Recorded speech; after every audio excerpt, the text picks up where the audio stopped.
안녕하십니까. 신지식 인청인태입니다. 윤석열 당으로 재창당된 국힘 이준석에게는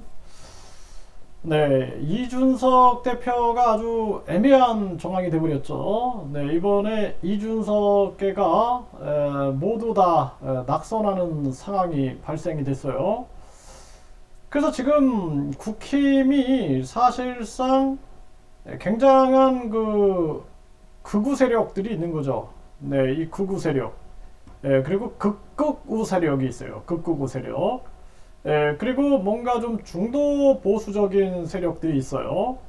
그리고 이 개혁 보수적인 세력들이 있는데 이게 다 이제 얽혀진 게 국힘의 모습인데요. 그런데 이 윤석열 당으로 가면서 사실상 이 지금 국힘의 모습이 거의 전체주의화 되고 있습니다.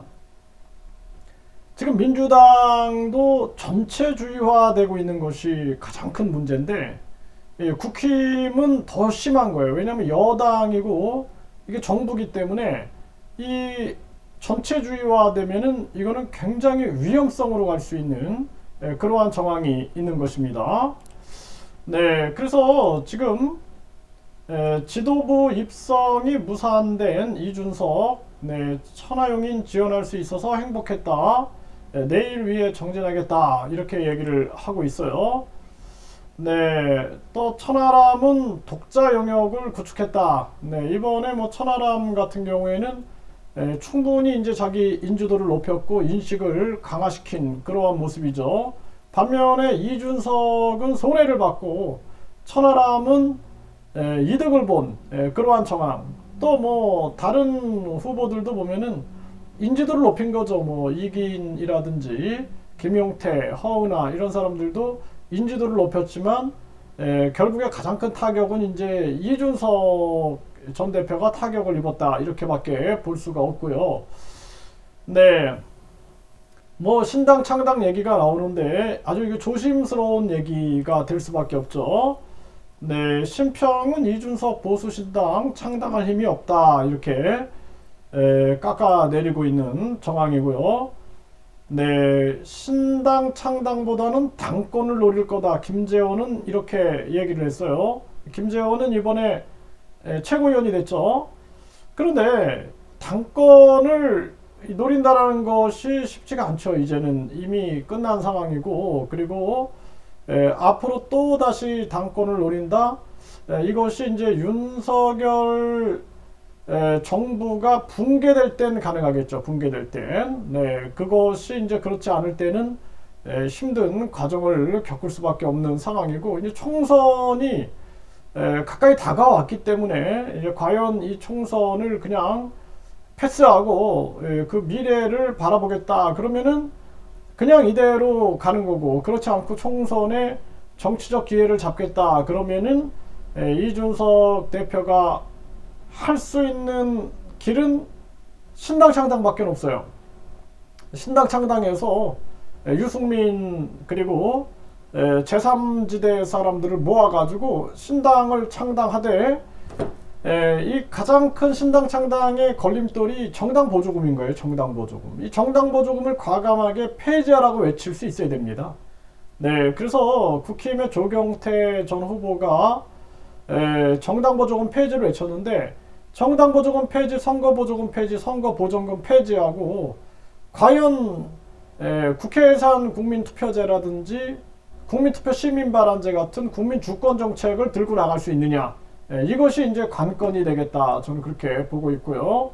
박지원은 국민의힘이 완전한 윤석열 당으로 재창당했다. 이렇게 얘기를 하고 있어요. 국힘이 대통령에 줄 서는 DNA가 세계 최고다. 이런 얘기를 하고 있고요. 명실상부한 아주 이름하고 실제가 같다 이거죠.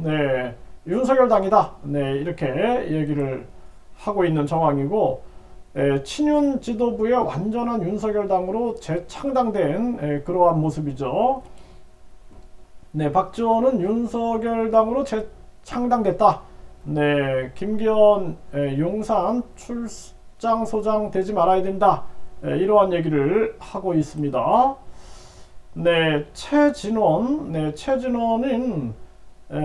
당정일치가 가속화될 거다. 본격적으로 윤석열 당이 탄생될 것이다.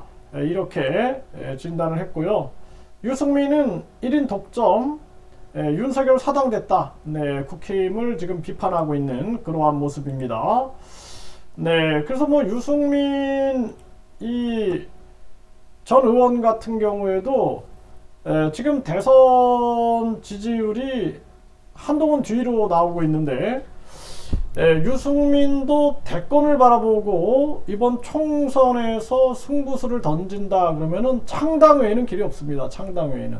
네, 그래서 유승민 같은 경우에도 이제 전당이 대회가 끝났기 때문에 창당에 나서서 이준석이라든지 또는 폭넓게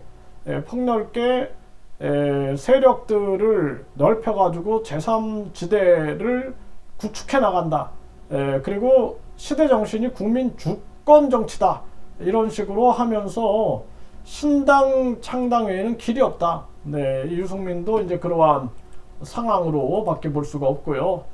네, 안철수는 또 철수 수순 맞나? 안철수는 철수해도 길이 없어요, 지금. 네, 그렇기 때문에 이 안철수 지금 후보 같은 경우에는 분권형 대통령제 세력들과 손을 잡을 거다. 저는 그렇게 진단하고 있습니다. 네, 장해찬은 이준석계 실패는 이준석 탓이다.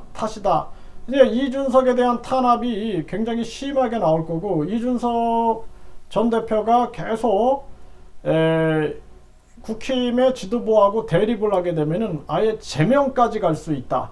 이렇게 보여줍니다. 그런데 이제 제명을 아주 교묘하게 하겠죠. 교묘하게. 네, 교묘하게 해가지고 이준석 세력이 숨쉬지 못하게끔 할 텐데, 그러니까 이준석 대표 같은 경우에도 길은 신당밖에 없어요.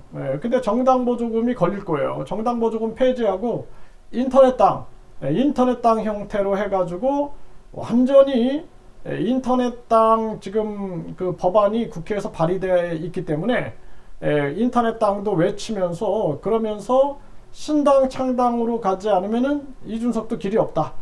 지금 상황에서 그렇다. 그냥 뭐 이번 총선 지나가고 그 다음을 기대한다라고 할지라도 이준석의 영향력이 크게 발휘되지 못한다. 이렇게 볼 수밖에 없는 거죠. 네, 박지원은 윤이 무서운 사람이다. 네, 윤석열당 재창당. 안철수가 가장 곤란하다.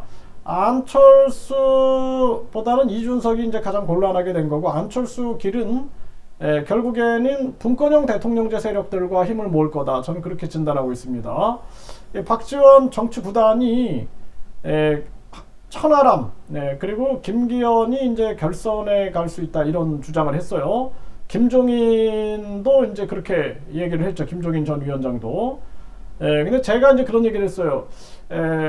결선으로 간다면, 결선이 이루어진다면, 안철수, 김기현이 갈 거다.